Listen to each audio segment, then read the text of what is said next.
Hello everyone, Streetbowl here, bringing you another high ELO game. Today we're going to be spectating off of TiP Impalo, who is of course the AD carry for Team Impulse right now in the LCS. And the other most famous person that I can recognize in this game is going to be ecco, who is playing AD carry on the opposite team, on the blue side, who used to be the mid laner for Team Marn back in Season 3, one of my favorite teams back in the day. So shoutouts to ecco there. Glad he's still playing the game and having fun here in high ELO, and he's going to be, like I said, versus TiP Apollo, so quite a high matchup in the bot lane right now. Not sure if ecco switched over to AD carry main or he's just playing that because he got kind of shoved into the role for solo queue. As we see, the War is actually going to be playing Kassadin in mid lane, which I believe is his normal lane, but the War, I believe, is a high ELO mid laner. Actually, we saw him play, I forget who we played in mid lane a couple episodes ago, but we saw him in the mid lane in another game. But in this game, we're going to be having, like I said, ecco in the bottom lane there, with a War in the middle, OZC rather in the jungle on Vi, Gaurd in the top lane, and Lovestospouch. Even though I'm assuming that's a reference to Lovestospouch from South Park, it's spelt Lovestospouch, so that's gonna be his name there. And then we've got Nikkone, who oh god, I can't. The name is so freaking familiar, but I could not place which team he's on, unfortunately. But he is going to be in the jungle there. I believe he is, like, I don't know if he's a Fiddlesticks main, but I'm pretty darn sure he plays Fiddlesticks a fair amount in the jungle right there. So looking for some good stuff out of there. But we do have an AD carry in the mid lane, so it's going to be a double AD comp for the red side, which, to be honest, their team is not exactly built for that. The one thing I do like, though, is they have the Janna as their support, which is going to really help them. Because as a double AD comp, you need some disengage, and having Janna, the disengage queen, as your support will help out for that. But I would have preferred if they had a tankier top lane, possibly with a little bit of disengage as well. Maybe it's like a Maokai or something like that, who can jump in on the enemy team, or actually use that, his twisted advance and Q, knock away and slow and stuff like that, as kind of peel for his AD carry and mid laner there and stuff like that, keeping his squishies safe. But we'll see how Teemo does, and it looks like we've actually, unfortunately, oh no, I was gonna say Aatrox is starting the red there. We'll see what he does here, because he's gonna, I believe, die to it. But we'll see if his passive can take it. I'm not sure. I've never actually seen Aatrox start this red buff right here. We'll see if he's probably going to pop the passive and then respawn and try and kill it, or if he can just kite manage this. He's going to go down here, I believe, with the next attack. He's trying to run away right now and let that health pot tick, and he is going to go run away right now.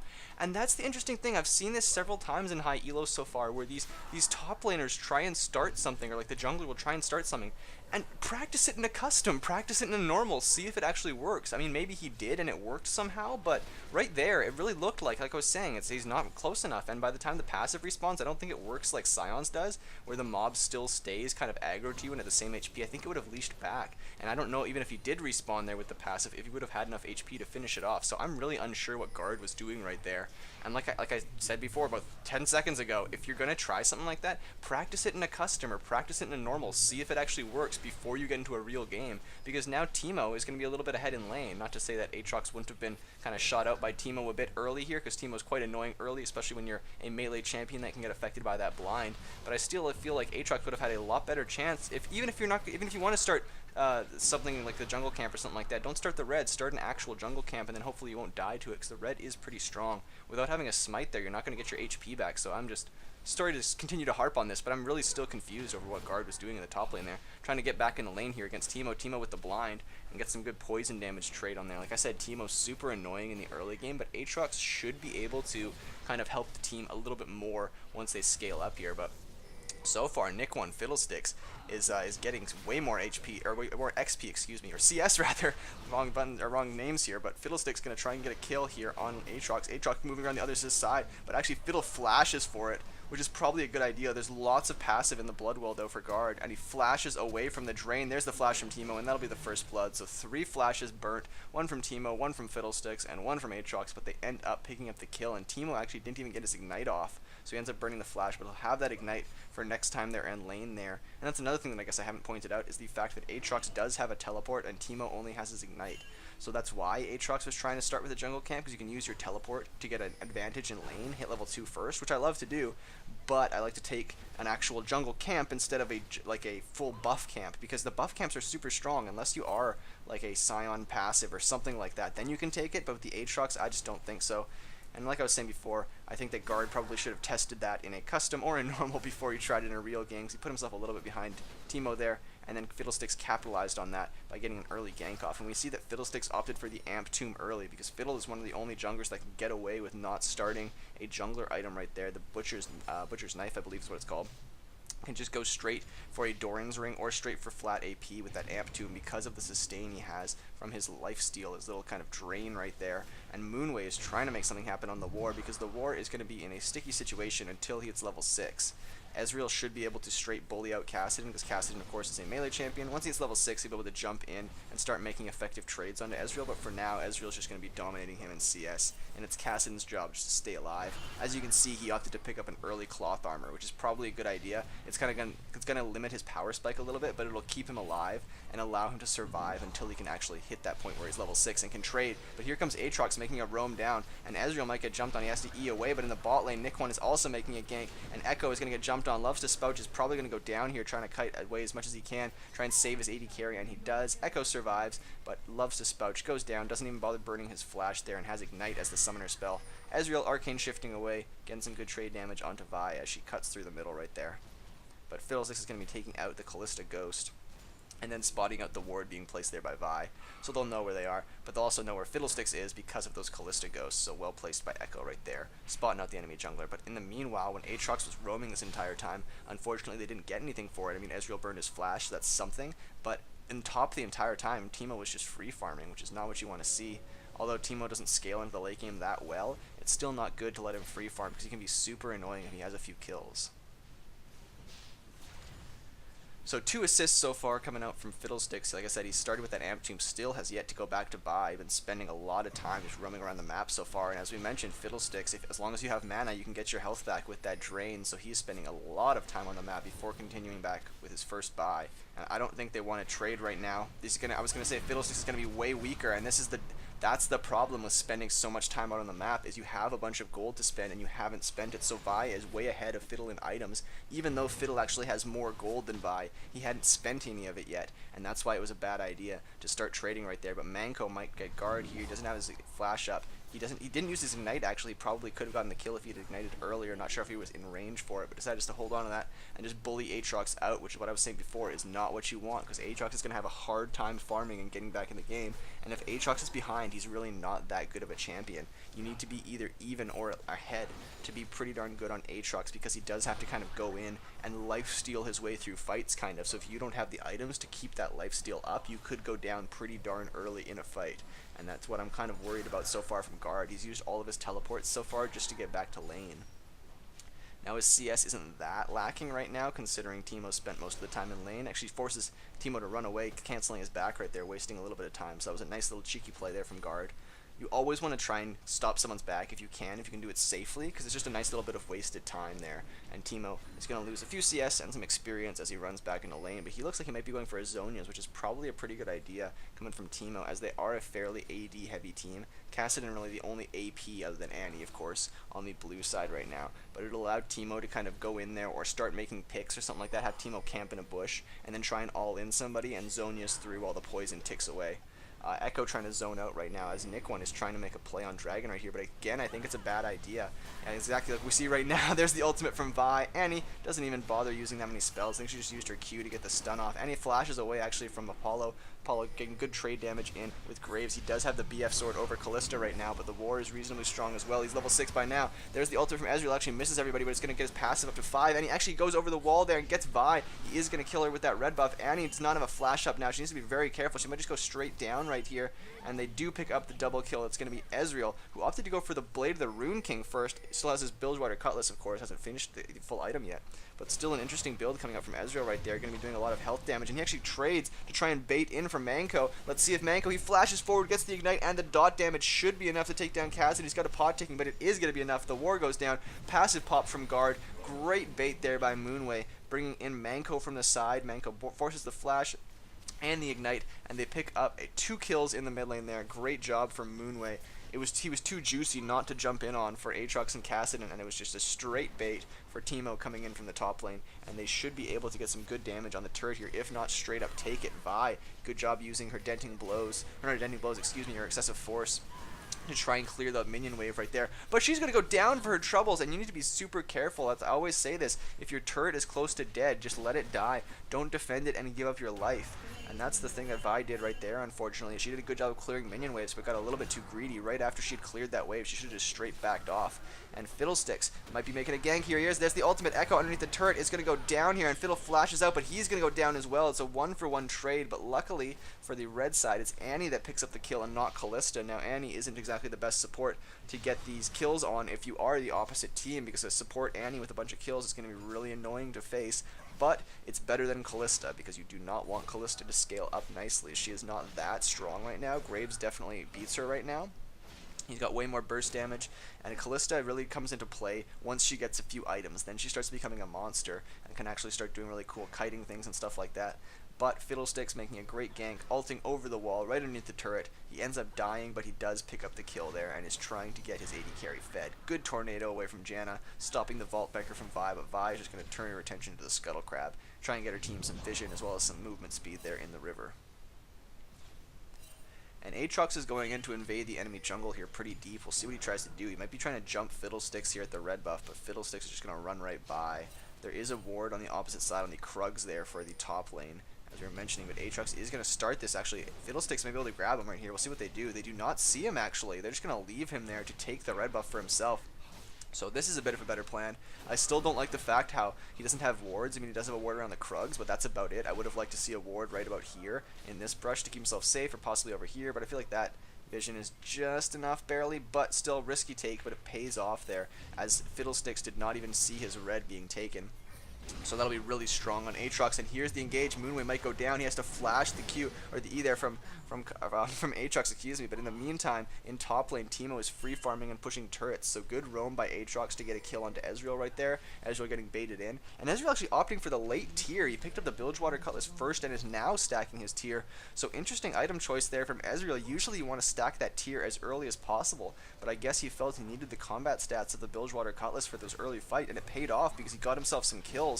But now at this point, I feel like he's kind of gimping himself. Oh, great ultimate by Echo right there, pulling in his Annie, making sure the collateral damage does not blow her up, and she stays alive right there.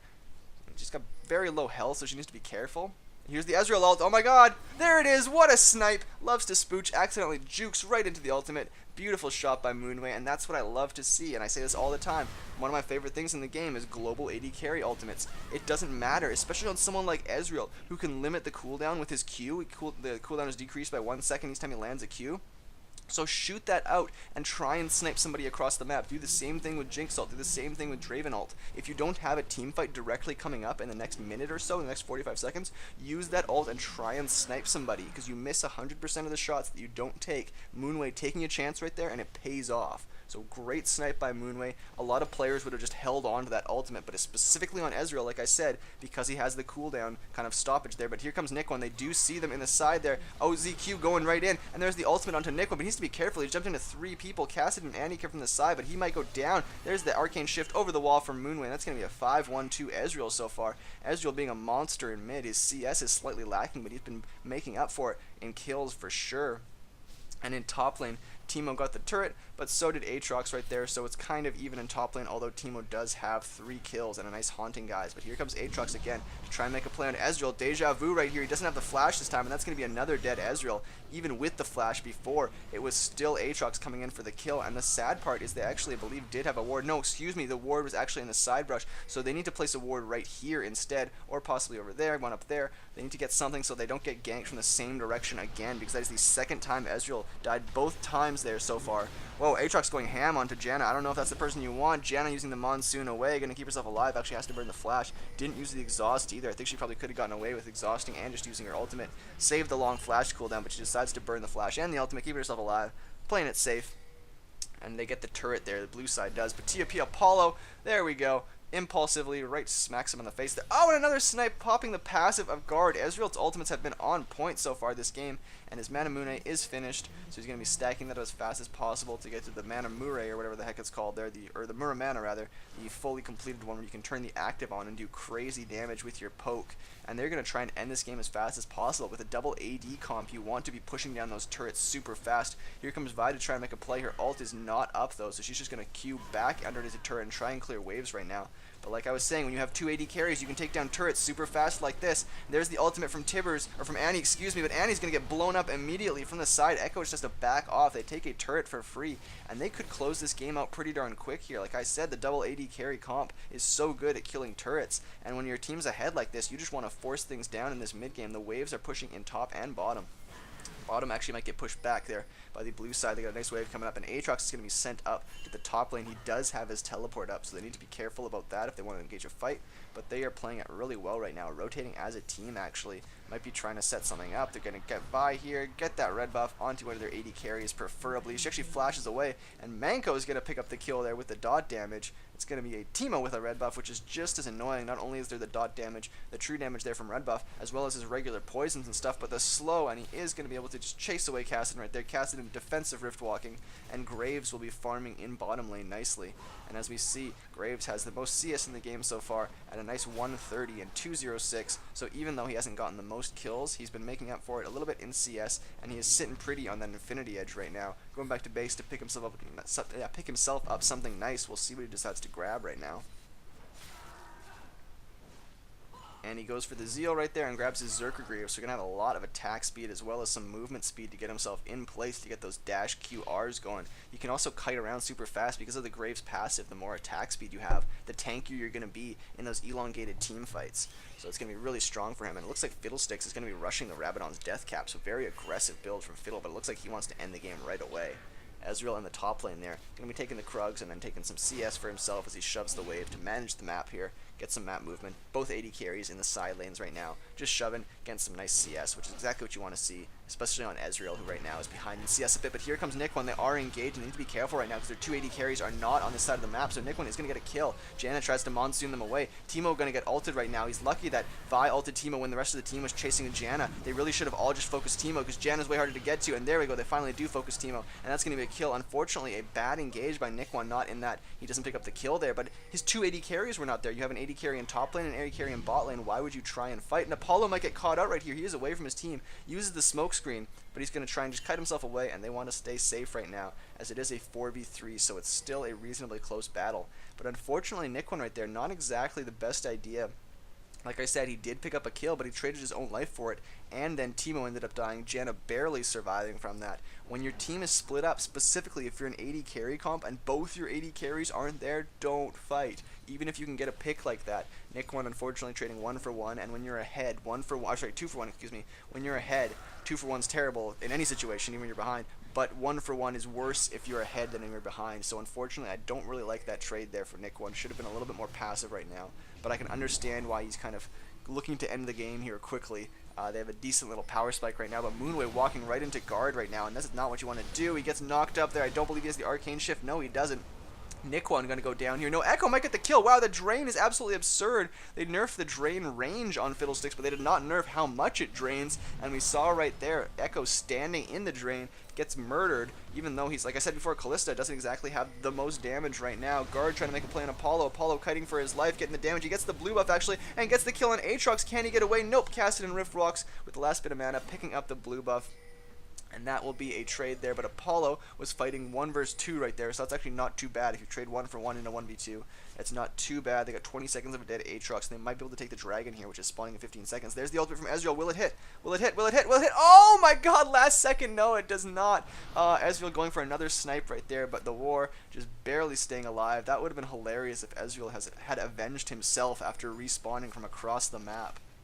You can tell that Moonway is fairly used to playing Ezreal. He is pretty quick to shoot out those true shot barrages and make sure he's trying to get snipes across the map. Nice little Teemo shrooms set up there in the dragon, so if the blue side does try and contest this, they will be walking right into some shrooms here. Here comes Vi, and she's actually going to ult Janna. Janna actually used to tornado while Vi was ulting, which is a bad idea. You need to wait until she gets it, and then you can tornado her away. But they just took river control. But the nice thing for red side is they've taken the jungler. Nikkone actually gets jumped up immediately, tries to ult in, and they just CC and blow him up instantly. TiP Apollo flashes forward, Gaurd flashes away as well, but Ecco is going to go down here, and they're going to continue to chase Gaurd right now, but Gaurd will go down here. There's TiP Apollo picking up the other kill right there. Both AD carries picking up a kill. they should be able to take a free dragon as well. And because they have 2 AD carries, they can have one take down the dragon and one just push a lane right there. So TiP Apollo is going to be going down there. Just to mention real quick, TiP Apollo, Impulse Apollo there, used to be known as Wiz Fusion and changed his name to Apollo, which is actually his name in real life. So I like that, even though I didn't mind the name Wiz Fusion. I think if your name's Apollo and you're an AD carry, then hey, be Apollo in game, why not? So good job by Impulse Apollo right there, showing us why he's in the LCS. 4-1-7 so far. Tied with Teemo for, actually I guess he's a little bit ahead of Teemo actually in terms of KDA right now, but the collateral damage right through Annie onto Vi. Vi goes down, takes the ground, big hands right there, and Nikkone in top lane right there is just farming the Krugs, and that's a good idea for his team to just go back right now. Even though they just killed Vi, and you should normally try and take an objective in that amount of time, the team is split up, they just earned some gold, just head back to base, buy some new items, and then group up with the team again, and then try and make something happen. As you saw, they pinged out Baron there, so they might be trying to set up some wards around that to make a play. They do have map control on the red side right now, and I like how Manco is just shoving in top waves. They need to just shove waves across the map and set up vision, and then take objectives and make picks and plays off of that. And Ezreal going to be trying to pick up his Trinity Force next here. He's got the Phage, and then he's got that Mana Sapphire, or the Rubies, or the whatever the heck it's called there. Is it a Mana Sapphire? I think it's called a Mana Sapphire.